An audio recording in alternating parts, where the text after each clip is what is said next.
Hi, I'm Bill O'Reilly. Thanks for watching us tonight. President Obama and the race problem. That is the subject of this evening's Talking Points memo. On Friday, the President delivered surprise remarks to the press about the Trayvon Martin case and race in general. His main point, a plea for understanding. There are very few African-American men in this country who haven't had the experience of being followed when they were shopping in a department store. That includes me. I don't want to exaggerate this, but those sets of experiences inform how the African-American community interprets what happened one night in Florida. And that's true. Many black Americans harbor at least some resentment for past injury. But what President Obama surely knows is that you cannot reach a fair criminal verdict or design effective public policy that solves present problems by dwelling on the sins of the past. Talking Points believes the president was correct in addressing the race issue and framing it with the Martin case. He's the leader of America, and the country's talking about this. By the way, when you hear a pundit or politician saying we should have a, quote, conversation about race, that means you're in for a sea of bloviating, which will likely lead nowhere.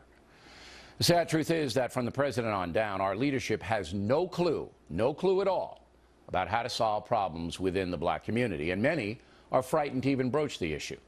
That's because race hustlers and the grievance industry have intimidated the so-called conversation, turning any valid criticism of African-American culture into charges of racial bias.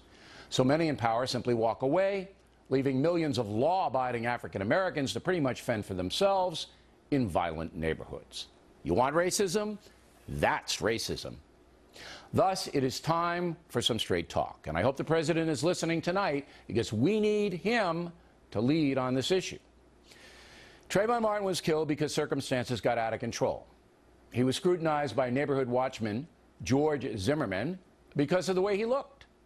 Not necessarily his skin color, there's no evidence of that, but because he was a stranger to Zimmerman and was dressed in clothing sometimes used by street criminals. It was wrong for Zimmerman to confront Martin based on his appearance. But the culture that we have in this country does lead to criminal profiling because young black American men are so often involved in crime. The statistics overwhelming, but here's the headline. Young black men commit homicides at a rate 10 times greater than whites and Hispanics combined. When presented with damning evidence like that, and like the mini Holocaust in Chicago, where hundreds of African Americans are murdered each year, the civil rights industry looks the other way or makes excuses. They blame guns, poor education, lack of jobs. Rarely do they define the problem accurately. So here it is. The reason there is so much violence and chaos in the black precincts is the disintegration of the African-American family. Right now, about 73% of all black babies are born out of wedlock. That drives poverty.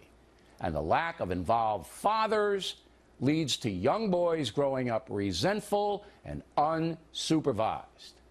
When was the last time you saw a public service ad telling young black girls to avoid becoming pregnant? Has President Obama done such an ad? How about Jackson or Sharpton?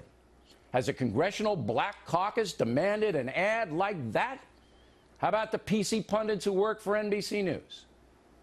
White people don't force black people to have babies out of wedlock. That's a personal decision, a decision that has devastated millions of children and led to disaster both socially and economically. So, raised without much structure, young black men often reject education and gravitate towards the street culture, drugs, hustling, gangs. Nobody forces them to do that. Again, it is a personal decision. But the entertainment industry encourages the irresponsibility by marketing a gangsta culture, hip-hop, movies, trashy TV shows to impressionable children. In fact, President Obama has welcomed some of the worst offenders in that cesspool to the White House, when he should be condemning what these weasels are doing. These so-called entertainers get rich, while the kids who emulate their lyrics and attitude destroy themselves. And then there's the drug situation. Go to Detroit and ask anyone living on the south side of the 8 Mile Road what destroyed their city. They will tell you narcotics. They know addiction leads to crime and debasement. But what do the race hustlers and limousine liberals yell about? The number of black men in prison for selling drugs. Oh, it's so unfair. It's a nonviolent crime, and blacks are targeted. That is one of the biggest lies in the history of this country. The thugs who sell hard drugs, no matter what color they are, deserve to be put away for long periods of time. They sell poison. They sell a product that enslaves and kills. They are scum. When was the last time you heard the Congressional Black Caucus say that? How about Jackson and Sharpton? How about President Obama?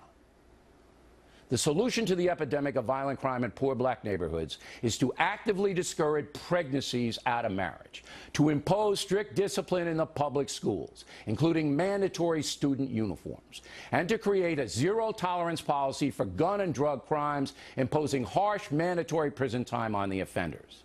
And finally, challenging the entertainment industry to stop peddling garbage.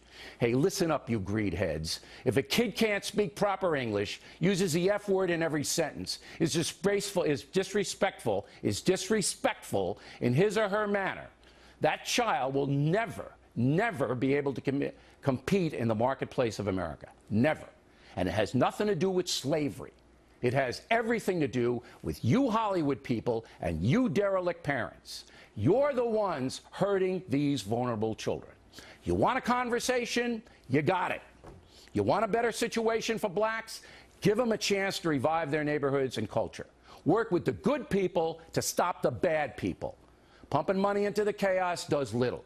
You can't legislate good parenting or responsible entertainment, but you can fight against the madness with discipline, a firm message, and little tolerance for excuse making.